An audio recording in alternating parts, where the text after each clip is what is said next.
Janasena party MLA Arava Sridhar ఆయన వ్యవహారం రోజు రోజుకి కొత్త మలుపులు కూడా తిరుగుతుంది. ఆయనకు చెందినటువంటి మరో వీడియో కూడా మళ్ళీ వెలుగులోకి వచ్చింది. ఈసారి ఏకంగా అసెంబ్లీ సమావేశం నుంచే అన్నీ కూడా కానిచ్చేశారు.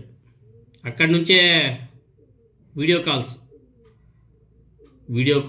Video chatting.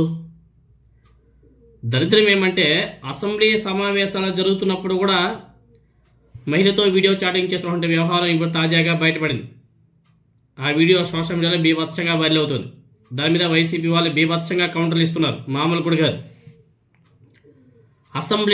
అసెంబ్లీ ప్రతిష్టను దిగజార్చి మరీ మహిళకు వీడియో కాల్ చేశాడు మన Janasena party MLA Arava Sridhar.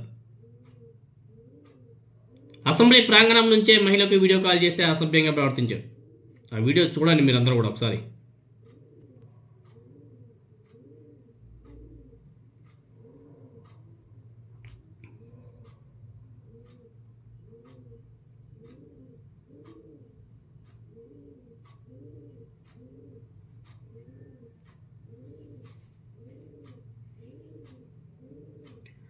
Assembly చరిత్రలో ఎవరో చేయని గలీజ్ పనిచేశాడు ఈ మహానుభావుడు.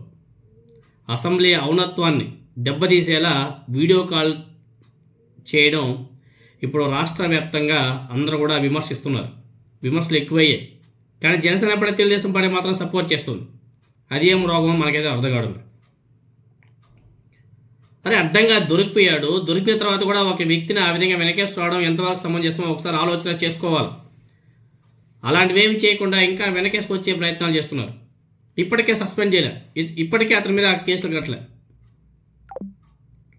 అతని యొక్క వికృత శాస్త్రాలను తెలియజేసే వీడియోలు ఒక్కొక్కటి వెలుగులోకి వస్తున్నాయి. వాటిలో ఆయన చేసినటువంటి అసభ్యకర మెసేజ్లు, ఎమోషనల్ బ్లాక్మెయిలింగ్, లైంగిక వేధింపులు చాలా స్పష్టంగా కనబడుతున్నాయి. అయినా కానీ ఇప్పటి వరకు అతని మీద ఒక కేసు కూడా పెట్టలేదు, కేసు కూడా నమోదు చేయలేదు. ఇంకా మహిళా కమిషన్ ఏం చేస్తుందో ఆ దేవుడికే తెలియాలి. రాత్రి వేళ కార్ డ్రైవింగ్ చేస్తూ వెళ్తుంటే ఈ జనసేన పార్టీ ఎమ్మెల్యే శ్రీధర్ మహిళా ఉద్యోగినికి వీడియో కాల్ చేసి అసభ్యకరంగా ప్రవర్తించిన వీడియోలు కూడా వీడియోలోకి వచ్చాయి. వీడియోలు సోషల్ మీడియాలో బీభత్సంగా వైరల్ అవుతున్నాయి. తాను అర్ధనగ్నంగా మారి వీడియో కాల్ చేయడమే కాకుండా అతను మహిళను సైతం నగ్నంగా కనిపించాలని చెప్పేసి కూడా బెదిరిస్తున్నాడు. ఇంకొన్ని ఉన్నాయిలే చెప్పలేని అసభ్యకర సందేశాలను బాధితురాలికి అర్ధరాత్రి సమయంలో శ్రీధర్ పంపించినట్లు ఆ వీడియోలో కూడా చాలా స్పష్టంగా ఉంది.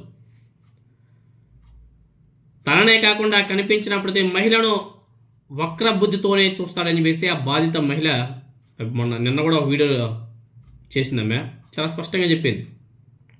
అంతేకాదండి, వివిధ విభాగాల్లో ప్రభుత్వ ఉద్యోగులు, ప్రైవేట్ ఉద్యోగులు ఎవరైనా సరే,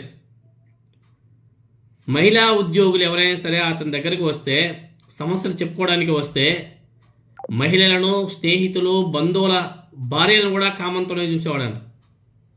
వారి యొక్క శరీర ఆకృతుల గురించి తన వద్ద అసభ్యకరంగా మాట్లాడేవాడని చెప్పేసి ఆ బాధితురాలు చాలా బాగా వివరించింది. అసలు ఆ వ్యక్తికి వావి వరుసలు అంటే ఏమీ ఉండవు, కనిపించమేమో అతనికి. అంత నీచ మెంటాలిటీ గల వ్యక్తి ఆ జనసేన పార్టీ ఎమ్మెల్యే. ఇంత రచ్చ దరిద్రం నడిస్తే ఆ బాధితురాలు నారావారిపల్లికి నారా చంద్రబాబు నాయుడు గారు వెళ్ళినప్పుడు తన బాధనే అతని మీద చర్యలు తీసుకోవాలని చెప్పేసి చంద్రబాబు నాయుడు గారు చెప్తే, ముఖ్యమంత్రి చంద్రబాబు నాయుడు గారికి చెప్తే వినతి పత్రం ఇచ్చినా ఎలాంటి చర్యలు తీసుకోలేదని చెప్పేసి కూడా వాపోతుంది పాపం మహిళ. ఇప్పుడు తాజాగా ఓ మహిళతో అసెంబ్లీ వేదికగా చాట్ చేస్తున్నటువంటి వీడియో బయటపడడంతో MLA, Janasena party MLA Arava Sridhar garu మానసిక దారిద్ర్యం మీద ఇప్పుడు ప్రతి ఒక్కరు కూడా ఆలోచన చేయవలసిన అవసరం కూడా ఉంది. అతన్ని ఫస్ట్ సస్పెండ్ చేయాలి. సస్పెండ్ చేయకుండా అసలు అతని మీద ఎందుకు ఈ కూటమి ప్రభుత్వం వెనకాడుతుందో మనకైతే అర్థం కాలేదు. అతను చూస్తే వీళ్ళకి భయమా, వీళ్ళని చూస్తే అసలు అతనికి ఏమాత్రం లేదా అనేది ఒకసారి ఆలోచన చేయాలి. ఇంత పెద్ద రచ్చ అయిన తర్వాత కూడా ఇప్పటివరకు కూడా అతని మీద ఎటువంటి కఠిన చర్యలు తీసుకోలేదు అంటే కూటమి ప్రభుత్వం ఏ విధంగా వ్యవహరిస్తుందో, ఎటువంటి వ్యక్తులకు సపోర్ట్ చేస్తుందో దీన్ని బట్టి అర్థమైపోతుంది.